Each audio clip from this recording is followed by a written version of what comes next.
Nabi menaklukkan kota Mekah tanpa setetes darah. Bertekuk lututlah pemimpin-pemimpin yang pernah mengusir dirinya dan umatnya di situ. Itu yang seorang Nabi. Mundur selangkah untuk mencapai kemenangan. Itu cara Nabi. Tapi mati nekat, itu bukan cara Nabi, cara iblis. Nabi menjalankan fungsi dialog, Bapak Ibu. Di sana sibuk berperang dengan kelompok Yahudi dan Kristen. Tapi di tempat lain, kelompok Kristen lain dan Yahudi lain, dialog di masjidnya Nabi. Nah, jadi perlu kita pelajari di sini, dialog itu adalah lebih penting daripada perang. Atau sambil jalan, sambil perang, sambil dialog. Nabi di Madinah, ya, Nabi di Madinah tiada hari tanpa perang, tapi tiada hari juga tanpa dialog. Itulah Nabi. Satu sisi perang, tapi sisi lain dialog. Perang, dialog, perang, dialog. Tiada hari tanpa perang dan tiada hari tanpa dialog. Dialognya di mana? Di masjid loh. Nabi mengundang 60 orang tokoh lintas agama, dipimpin oleh Abdul Masih dari Kristen Ortodoks. Ada wakilnya dari Yahudi, ya, Majusi, Zoroaster. Nabi sedang salat asar. Nunggu mereka berdiri. Nanti Nabi setelah salat asar, silakan duduk teman-teman semuanya. Duduklah tamu-tamu lintas agama dengan pakaian kebesarannya di masjid Nabi, dipimpin oleh Abdul Masih. Nabi menjamu tamunya itu dengan makanan dan minuman di masjid. Panjang tuh dialognya, antara asar sampai maghrib. Menjelang matahari terbenam, interupsi ya Rasulullah, salah seorang penganut agama lain. Ini sudah hampir matahari terbenam, saya belum melakukan kebaktian. Kata Nabi, di sini nggak ada tempat kebaktian lain selain hanya masjid ini. Lakukanlah kebaktian di situ aja, Mas. Itu ada tuh riwayatnya. Ada yang mengatakan, betul-betul orang itu melakukan kebaktian di masjid. Itu baca bukunya Sirah Ibnu Ishaq itu ada. Dalam buku saya juga ada. Ada lagi yang mengatakan tidak. Dia kompleks masjid di guest house-nya Abi Hurairah. Abi Hurairah itu kan memimpin guest house Nabi. Kalau kabilah dari luar negeri itu agak VVIP. Kalau kabilah dalam negeri biasa. Mungkin di situ ditunjukkan kebaktian. Jadi ini suatu contoh bahwa jangan menjauhi dialog. Allah mencintai dialog. Dialog anak kecil, janin pun diajak Tuhan berdialog. Alastu birabbikum qalu bala. Mau enggak mengakui aku sebagai Tuhanmu, kata Orok dalam rahim ibu. Iya, of course. Aku jadi saksi, engkau adalah Tuhanku. Nabi berdialog dengan malaikat. Wa qala rabbuka lil malaikati inni ja'ilun fil ardi khalifah. Qalu atajalu fiha ma yufsidu fiha wa yasfiku dima. Wa nahnu nusabbihu bihamdik wa naqaddis lak. Ya, kenapa engkau akan menciptakan manusia sebagai khalifah? Bukankah nanti itu akan merusak alam dan pertumpahan darah? Ya. Bukankah kami ini adalah hambamu yang taat beribadah? Dijawab oleh Tuhan, aku lebih tahu daripada Anda. Ya. Bahkan Nabi berdialog dengan iblis. Kita kan ngapain berdialog dengan orang kayak gitu? No, iblis pun diajak berdialog oleh Allah. Mana akan tasbih lima halak biadaiya. Ya. Apakah yang menghalangi engkau tidak mau sujud kepada Adam? Am kunta minal apa namanya kelanjutannya itu astakbarta am kunta minal alin. Apakah kamu termasuk orang takbur atau mengangkat dirinya tinggi-tinggi? Jadi Allah memperkenalkan dialog apalagi kepada Nabi. Ya Adam, ya Yahya, khudil kitabahu, ya Musa, ya Harun, ya ayuhan Nabi, qul li azwajika wa banatik, ya ayuhar Rasul, ya Isa, Ya Musa, itu Allah mengajak orang lain untuk berdialog. Nah, kalau ada orang yang membenci dialog, itu sama dengan mengingkari tradisi Nabi, tradisi Allah Subhanahu wa Ta'ala. Nah, kalau tujuan dialog itu baik, apalagi baik. Coba, lebih banyak perjuangan Nabi itu berhasil karena dialog daripada perang. Kalau kita tidak bisa menyelesaikan peperangan itu, selesaikan dengan dialog. Tapi kalau dialog tidak bisa menyelesaikan persoalan perang, bukan berarti nggak boleh perang. Nabi membunuh 2 orang. Tapi di samping itu juga dialog. Saya ingin mengingatkan kepada kita semua.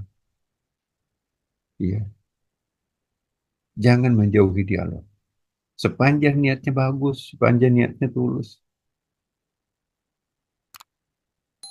Daripada kita berteriak-teriak demo di depan kedutaan Amerika, nggak ada efek. Kumpul di situ ada rabainya pimpinan Yahudi, hmm, ada pimpinan Kristen.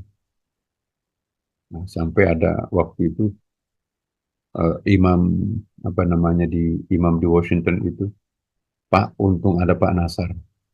Kami tidak sanggup mengucapkan kata-kata itu. Tapi imam besar Istiqlal ini mampu mengatakan hal seperti itu. Sampai itu di depan umum itu. Kami semua imam-imam di Amerika tidak sanggup mengucapkan kata-kata itu. Tapi imam besar Istiqlal itu mampu. Saya katakan begini, ya, para pengungsi di Hamas dalam musim dingin pada waktu itu kan. Musim dingin tanpa selimut, piring kosong mau ngantri, 100 meter ngantri untuk minta makanan di dapur umum. Ada anak kecil, ada anak perempuan. Tiba-tiba Anda bantai, Anda tembakin, mati di atas piring kosong kedinginan tanpa selimut. Rasa kemanusiaan mana di sini? Mana rasa kemanusiaan dalam agama apapun? Orang pada diam. Saya juga nggak tahu kok mulut saya tiba-tiba bicara seperti itu. Di depan forum terbatas, apa tuh, forum ada rabai, ada pendeta, ada pastor, ada rabai. Nah, karena saya pembicara tunggal waktu itu. Selesai itu, kumpul-kumpullah kita dengan imam. Kami tidak sanggup menyuarakan kata-kata itu, Pak Imam. The only you can speak like this. Kita tidak sanggup untuk itu. Dan anehnya, saya pikir saya akan diapain. Itu ternyata enggak. Diam keadaan. Pejabat Amerikanya juga datang. Jadi memperdengarkan di tengah telinga yang paling berpengaruh di Amerika, ya, seperti itu, mana lebih efektif? Jadi itu kan ada ayatnya kan. La tadkhulu min babin wahidah wa dakhulu min abwabin mutafarriqah. Janganlah kalian masuk pada satu-satunya pintu, kata Allah. Masuklah melalui pintu yang berbeda-beda. Saya diberikan apresiasi dengan imam-imam di Amerika itu. Untung ada imam besar Istiqlal. Jadi diberi penghargaan, diapresiasi lah. Di Indonesia malah dihujat. Jadi saya ingin teman-teman, kalau kita nggak tahu, jangan terlalu cepat memvonis seseorang itu kayak apa. Jangan-jangan orang lain itu lebih banyak keringatnya tumpah daripada kita. Ya, kayak Istiqlal, kasihan tuh Istiqlal. Yang keluar-keluar itu di media itu, berapa juta bantuannya ke Hamas. Istiqlal sudah hampir 100 miliar bersama dengan Basnas mengirim bantuan ke, ke Hamas. Nah, ini minggu depan kita sudah merancang akan membangun Masjid Istiqlal di Palestina. Jadi ada fundraising, akan dihadiri 200.000 orang di Istiqlal. Kita akan berusaha memperbaiki rumah sakit Indonesia eh, di Hamas kalau dapat izin oleh PBB. Kita juga akan berusaha membeli rumah sakit berjalan, jadi kapal berjalan. Itu inisiatif Istiqlal, tidak usah kita sebut-sebut kuar-kuar. Nah, wah ini Istiqlal uh, mengundang Yahudi datang ke Istiqlal. Jadi Bapak Ibu, 10.000 turis masuk setiap hari di Istiqlal, terutama hari Minggu, hari Sabtu. Di paspor itu kan nggak ada agamanya. Kalau KTP ada kan kolom agamanya Islam. 10.000, 20.000 turis setiap hari. Ada Korea Selatan, Cina, Amerika. Bagaimana bisa mendeteksi agamanya agama apa? Nah, masuklah agama Yahudi, foto-foto di situ, di blow up, wah ini diundang imam besar masuk ke Istiqlal. Padahal saya nggak ada. Bagaimana anak buah kami bisa mendeteksi agamanya apa? Hei Yahudi, jangan masuk. Sementara Nabi mengundang orang Yahudi dialog di masjid. Mana yang benar Bapak Ibu sekalian? Jadi kita jangan terpancing. Jangan sampai kita menarik di atas gendang yang ditabuh oleh orang lain. Ya, yang biasanya kalau di negara lain Bapak Ibu sekalian, yang teriak-teriak seperti ini itu sel-sel radikal yang ditembakin mainstream. Muhammadiyah ditembak, NU ditembak, Istiqlal ditembak. Akhirnya hilang kepercayaan masyarakat kepada mainstreamnya. Becalah umat. Nah, jangan salah loh, siapa yang mendirikan ISIS? Kan diakui sendiri Amerika, kami yang mendirikan ISIS. Ada nggak setetes darahnya Israel mengalir, mengucur dari ISIS? Nggak ada. Satu tetes darah orang Israel dari ISIS nggak ada. Tapi yang dibantai siapa? Ulama. Nah, di Aleppo, ulama-ulama itu digorok. Hmm. Di Syria, ulama digorok. Yahudi ada nggak mati di tangan ISIS? Nggak ada. Hancurlah Syria sekarang. Hancurlah Irak sekarang. Hancurlah Sudan sekarang. Siapa yang menghancurkan mereka? Ya, inilah. Jadi hati-hati. Garapan akan datang ini Indonesia. Saya mohon maaf kalau saya bongkar banyak sekali yang kita bisa. Tapi janganlah Bapak Ibu.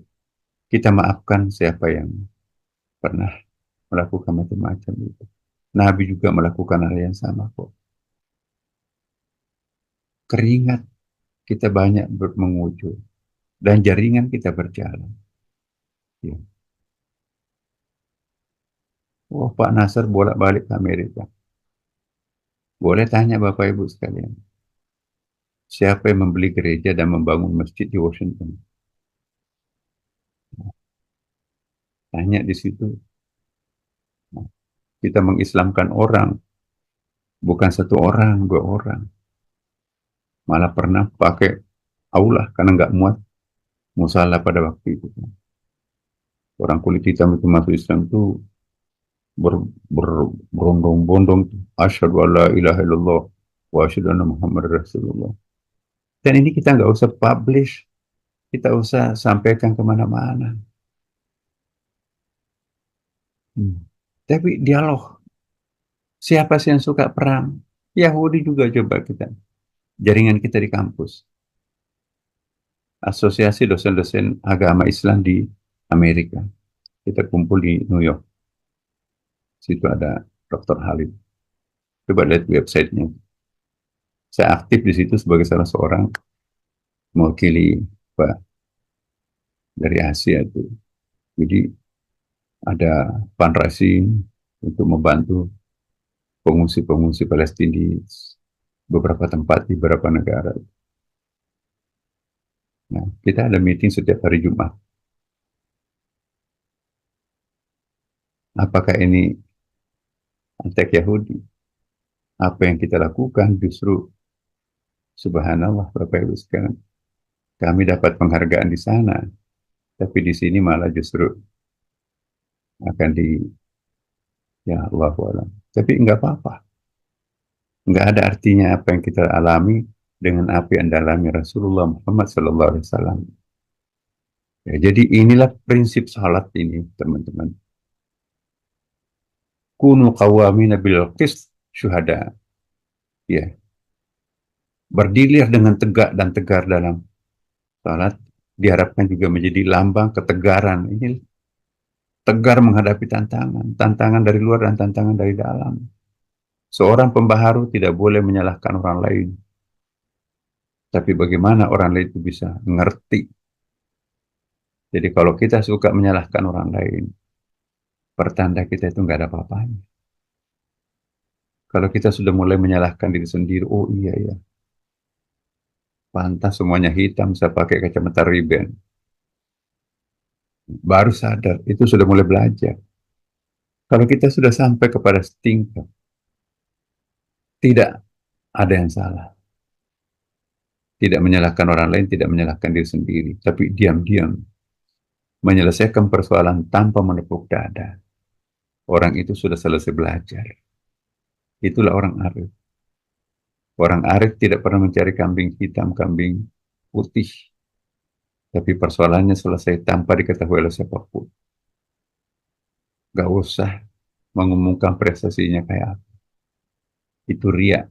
Biar Allah yang tahu. Tangan kanan menyumbang, tidak perlu diketahui tangan kiri. Itulah orang ikhlas. Di mana ada keikhlasan, di situ ada keajaiban. Idh yaqulu li sahibihi la tahzan innallaha ma'ana. Maka berkatalah kepada sahabatnya, jangan takut, Allah bersama kita. Itu motonya Rasulullah ketika dulu dihujat. Semoga teman-teman mendapatkan semacam kekuatan melalui salat. Kita tegar, jangan manja, jangan cengeng. Semua salah, cengeng banget. Berjuang kok cengeng. Semoga Allah memberikan ketegaran kepada kita semuanya. Apapun resikonya, jalani hidupnya. Tersedia ya janji Tuhan di hadapan kita. Faquli malu fasarallahu malakum. Berkaryalah, Allah nanti akan menunjukkan hasil karyanya. Innamal a'malu binniyati, ditentukan semuanya oleh niat yang baik.